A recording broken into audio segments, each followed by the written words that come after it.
جی خواتین و حضرات السلام علیکم. میرا نام شہاب کرنی ہے. I-95 ٹیلی ویژن واشنگٹن کے اسٹوڈیو سے آپ کی خدمت میں حاضر ہوں.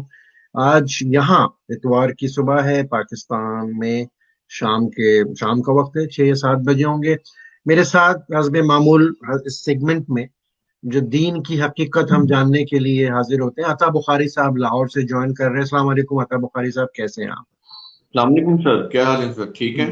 بس سب ٹھیک ٹھاک خیریت سے ہیں. تو عطا بخاری صاحب جانی پہچانی شخصیت، بہت اچھے اسپیکر، اسپیشلی آن قرآن کا جو قرآن فہمی آپ کہہ لیجئے، دین فہمی ہے، اس کے حوالے سے جانا پہچانا نام ہے. ہر اتوار کو میرے ساتھ میری ریکویسٹ کے اوپر جو ہے وہ شامل ہوتے ہیں. آج کا جو ٹاپک ہم نے چنا ہے خواتین و حضرات، وہ بہت ریلیونٹ ہے.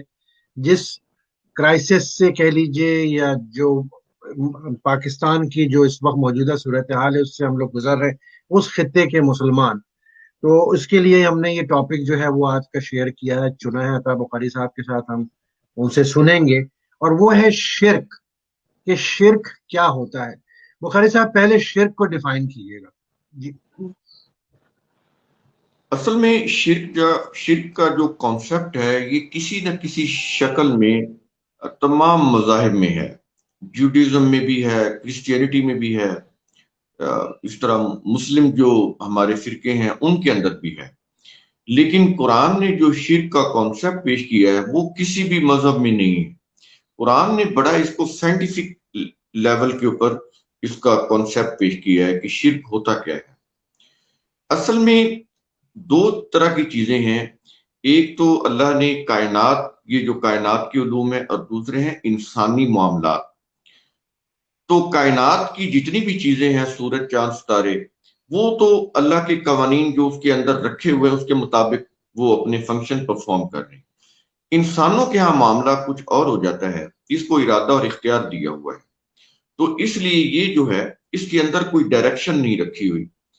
تو اس کو ڈائریکشن کی جو ضرورت ہے وہ اس نے اپنی کتاب کے اندر دی ہوئی ہے.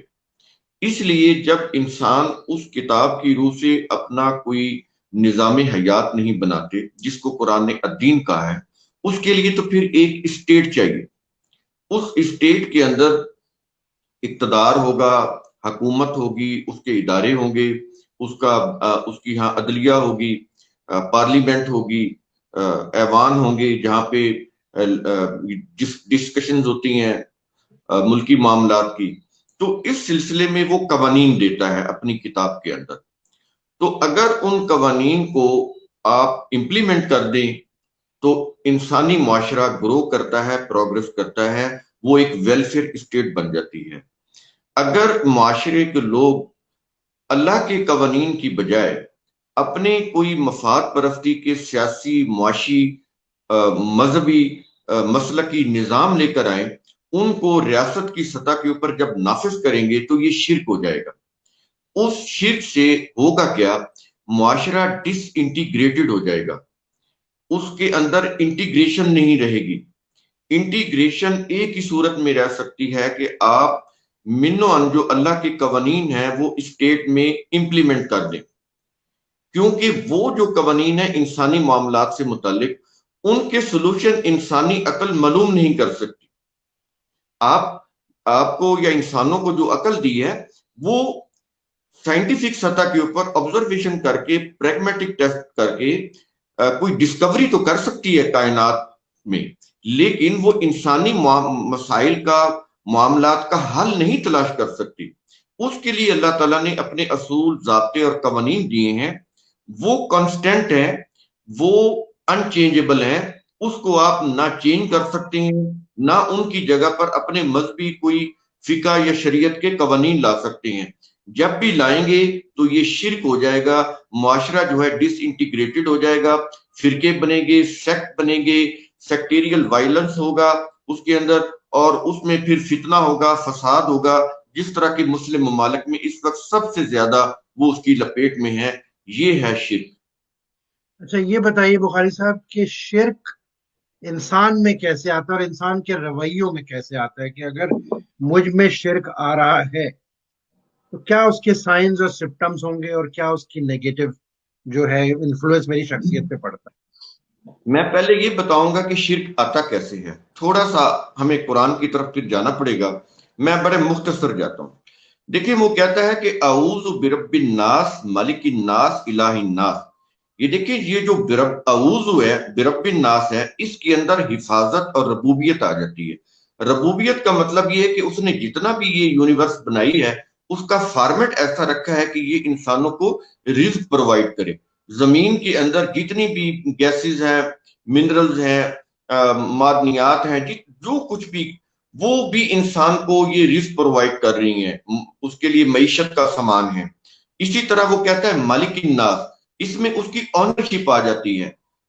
الہ الناس، حاکمیت اور حکومت آ جاتی۔ اب یہ دیکھیں اعوذ برب الناس مالک الناس الہ الناس، کہیں پر کوئی مسلمانوں کی بات نہیں کر رہا، الناس کی بات کر رہا ہے کہ وہ الناس کو حفاظت پرووائڈ کرنے والا ہے، ان کو رزق پرووائڈ کرنے والا ہے، ان کا آنر ہے، ان کا کریٹر ہے، اور حاکمیت پھر اسی کے پاس ہے، حکومت کا حق بھی پھر اسی کو ہے۔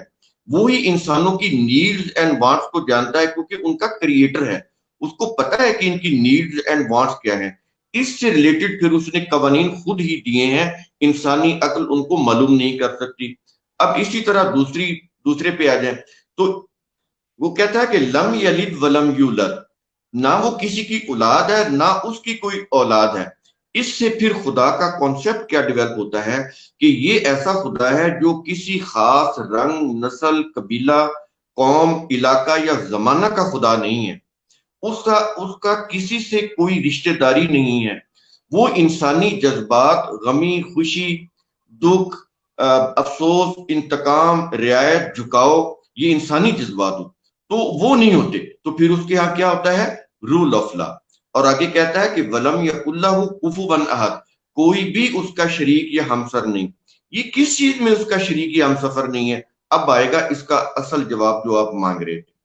وہ یہ کہتا ہے کہ ولم یکن لہ شریک فی الملک، اور نہ اس کی حکومت میں اس کا کوئی شریک ہے۔ اب یہ دیکھیں فی الملک آ رہا ہے، کہتا ہے حکومت جب بنایا اس نے ہے، زمین و آسمان اس کی ہے، پیچھے ہم نے وضاحت کر دی ہے، تو پھر قوانین بھی اس کے ہوں گے، نیڈز اینڈ وانٹس کو بھی وہی جانتا ہے، قوانین بھی اس کے ہوں گے۔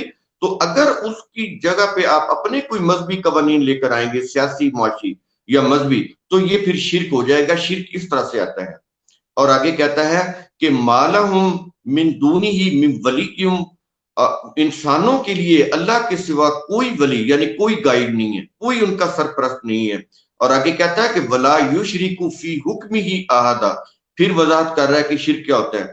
کہتا ہے کہ وہ اپنی حکومت میں کسی کو بھی شریک نہیں کرتا، ولا یشرک، کسی کو بھی شریک نہیں کرتا، فی حکمہ احدا، کوئی بھی ہو، نبی بھی کیوں نہ ہو، وہ اس کو اپنی حکومت میں شریک نہیں کرتا۔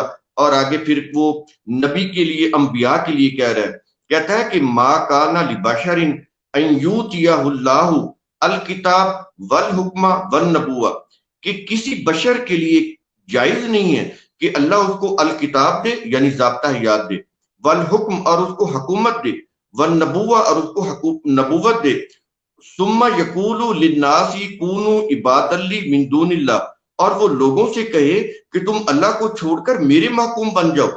اس کا مطلب یہ ہے کہ اللہ تعالی کی محکومیت جو ہے یہ انسانوں کی فلاح کے لیے ہے۔ اگر کوئی شخص، وہ نبی بھی کیوں نہ ہو، وہ کہے کہ تم پرسنل میرے احکام مانو، تو یہ شرک ہو جائے گا۔ دیکھیں یہ کتنی وضاحت کر رہا ہے۔ اور پھر یہ شرک آیا کیسے؟ اب دیکھیں قرآن بتا رہا ہے کہ اتخذوا احبارہم ورہبانہم اربابا من دون اللہ، کہ انہوں نے اللہ کو چھوڑ کر اپنے علماء اور مشائخ کو اپنا خدا بنا لیا۔ یہاں سے شرک داخل ہوتا ہے، اپنے علماء اور مشائخ کو اپنا رب بنا لیا، اپنا خدا بنا لیا۔ تو اس طرح پھر سوسائٹی میں وہ شرک آتا ہے، وہ ان کو پھر اللہ کے ضابطوں سے ان کو پرے کر کے ان کو پھر اپنے مسالک اور شریعتوں اور اپنی فقہ کے اوپر لے کے آتی ہیں۔ اس طرح وہ شرک جو ہے معاشرے کے اندر داخل ہو جاتا ہے۔ تو اب یہ دیکھیں ایک نبی کی مثال دے رہا ہے، وہ کہتا ہے کہ والمسیح ابن مریم، اور انہوں نے مسیح جو ہے مریم کے بیٹے، اس کو بھی خدا بنا لیا، حالانکہ وہ کہتا ہے وما امروا الا لیعبدوا الہا واحد، حالانکہ وہ تو خود اللہ کے حکم کے محکوم تھے، وہ تو خود اس کے حکم کے تابع تھے، اس کو حکم دیا گیا تھا کہ وہ اس کے حکم کے محکوم ہیں۔ تو کہتا ہے لا الہ الا ہو، اس لیے کہ اللہ کے علاوہ کوئی خدا نہیں ہے، سبحانہ اما یشرکون، وہ اس شرک سے بہت بلند ہے جو لوگ کر رہے ہیں۔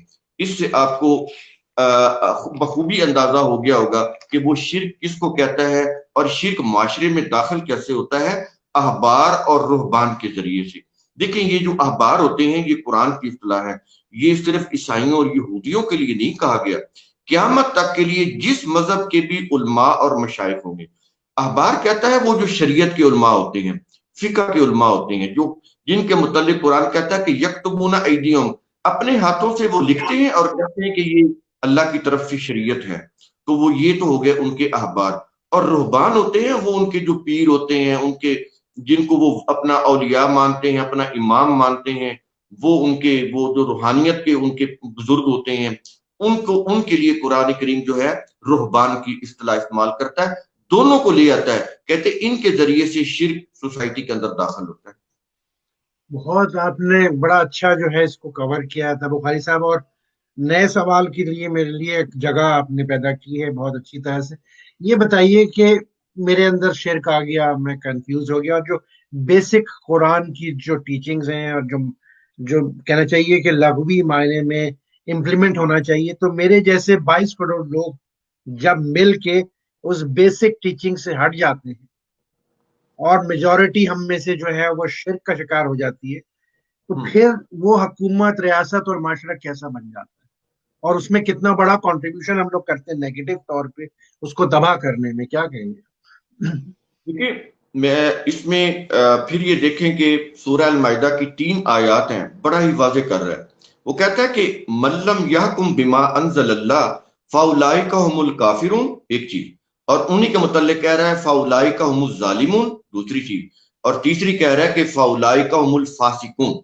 اب یہ دیکھیں آپ نے کہتے ہیں بندے کیا بن جاتے ہیں جب شرک کرتے ہیں، وہ کہتا ہے کہ وہ کافرون ہو جاتے ہیں، کفر کرنے لگ جاتے ہیں، کفر کا مطلب انکار ہوتا ہے، اور ظالمون بن جاتے ہیں، یعنی جو چیزیں جو ان کا مقام ہے ان چیزوں کو ان مقام پر نہیں رکھتے، ان چیزوں کو یا تو ان کے مقام سے بلند کر دیتے ہیں یا ان کے مقام سے ان کو نیچے گرا دیتے ہیں۔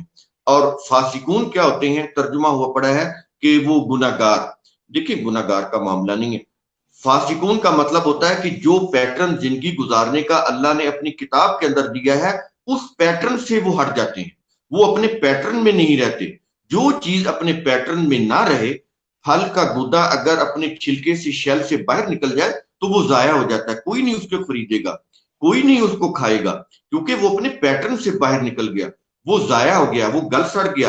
ایسے ہی جو پیٹرن اللہ نے نظام حیات کے اصول جو قرآن کے اندر دیے ہیں، وہ جو پیٹرن اس کے اندر جو معاشرہ رہے گا وہ پروگرس کرے گا، کامیاب ہوگا، فلاح پائے گا۔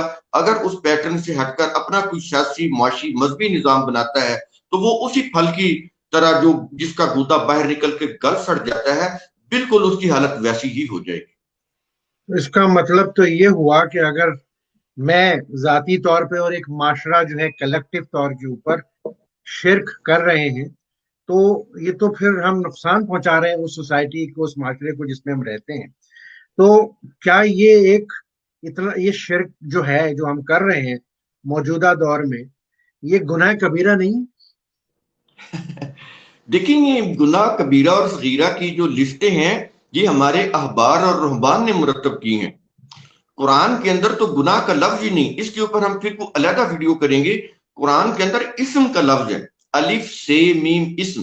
عربی میں ناقۃ آسمہ کہتے تھے اس اونٹنی کو جو پاؤں میں بیماری کی وجہ سے کھڑی نہیں ہو سکتی تھی اور جو کاروان ہوتا تھا اونٹوں کا اس سے پیچھے رہ جاتی تھی۔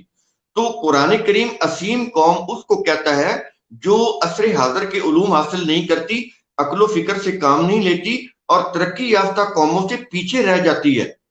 تو اسم اس کو کہا جاتا ہے جب آپ کوئی غلط کام کرتے ہیں، کوئی شرک کا کام کرتے ہیں، اپنی مرضی کا، اپنی مفاد پرستی کا نظام لے کر آتے ہیں یا کوئی غلط کام کرتے ہیں، اس سے کیا ہوتا ہے کہ انسان جو ہے اس کے جو قواعد عملیہ ہیں، یعنی اس کے اندر جو ورکنگ فورسز ہیں، جو اس کے اندر کام کرنے کی صلاحیتیں ہیں، ان کے اوپر منفی اثر مرتب ہوتا ہے۔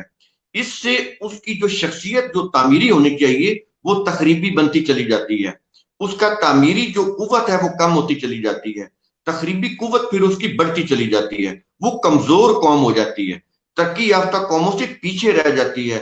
یہ بڑا سائنٹیفک قرآن کریم نے کانسیپٹ دیا ہے اسم کا، جس کو مذہبی وہ ترجمہ کرنے والے جو مفسرین تھے اس کو انہوں نے گناہ گار بنا دیا۔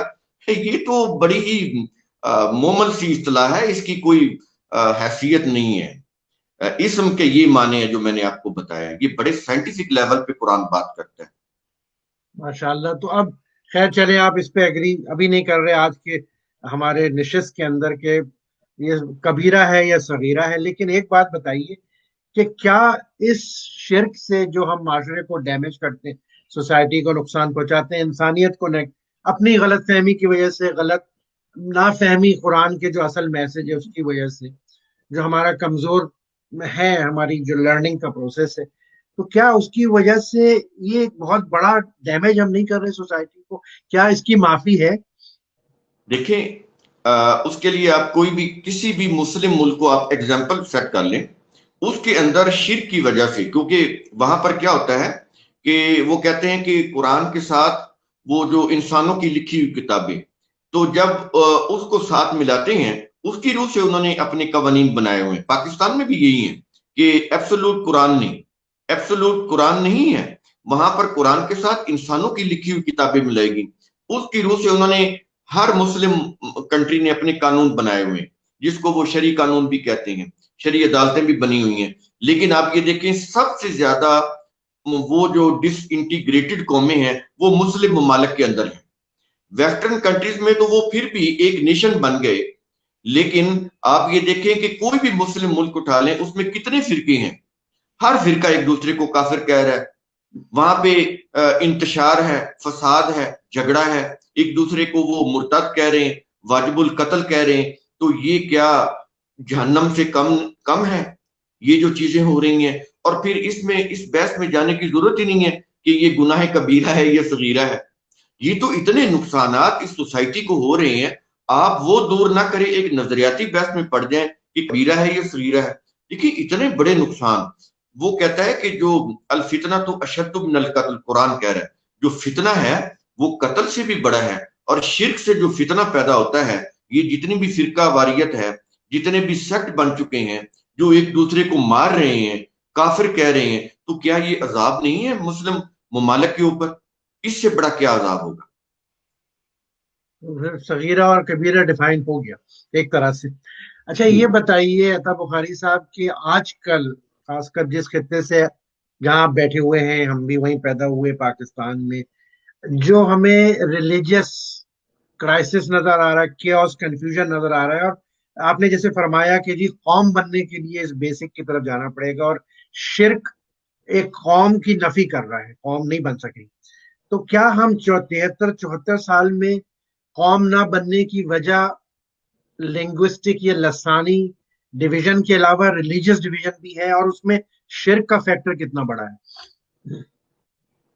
دیکھیں بنیادی طور پر جو فیکٹر ہے ہی شرک کا، دیکھیں لسانی اختلافات تو دوسرے ممالک میں بھی ہیں، رنگ کے بھی اختلافات ہیں، لسانیات کے بھی اختلافات ہیں، لیکن شدت اس نوعیت کی نہیں ہے جس نوعیت کی مسلم ممالک کے اندر ہے۔ تو اس میں یہ کہوں گا کہ مذہب کا جو فیکٹر ہے یہ بہت بڑا فیکٹر ہے، اس کی وجہ سے زیادہ تباہی آ رہی ہے، اس کی وجہ سے جہالت آ رہی ہے، اس کی وجہ سے غربت آ رہی ہے، اس کی وجہ سے لوگ سوچنے سمجھنے سے قاصر ہو رہے ہیں، تو یہ نقصانات بہت زیادہ ہیں۔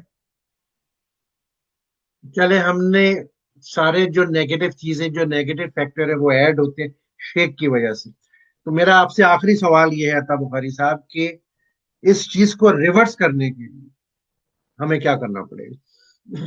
اس کو ریورس کرنے کے لیے ہمارے پاس ایک ہی ذریعہ ہے، ایک ہی حل ہے، وہ کیا ہے؟ القرآن۔ آپ قرآن کو ایبسولوٹلی نافذ کر دیں تو یہ شرک خود بخود ختم ہو جائے گا۔ دیکھیں ایبسولوٹ رائٹ کیا ہے، ایبسولوٹ رانگ کیا ہے، ایبسولوٹ ٹروتھ کیا ہے، اس کا فیصلہ قرآن کر سکتا ہے، کسی بھی مذہب کے احبار اور رہبان نہیں کر سکتے، پریسٹ نہیں کر سکتے، کوئی کتنا بھی فلاسفر بڑے سے بڑا فلاسفر ارسطو بھی کیوں نہ ہو، پلیٹو بھی کیوں نہ ہو، وہ بھی یہ معاملات حل نہیں کر سکتے. یہاں پر ہم وہ بالکل بے بس ہیں قرآن کے سامنے.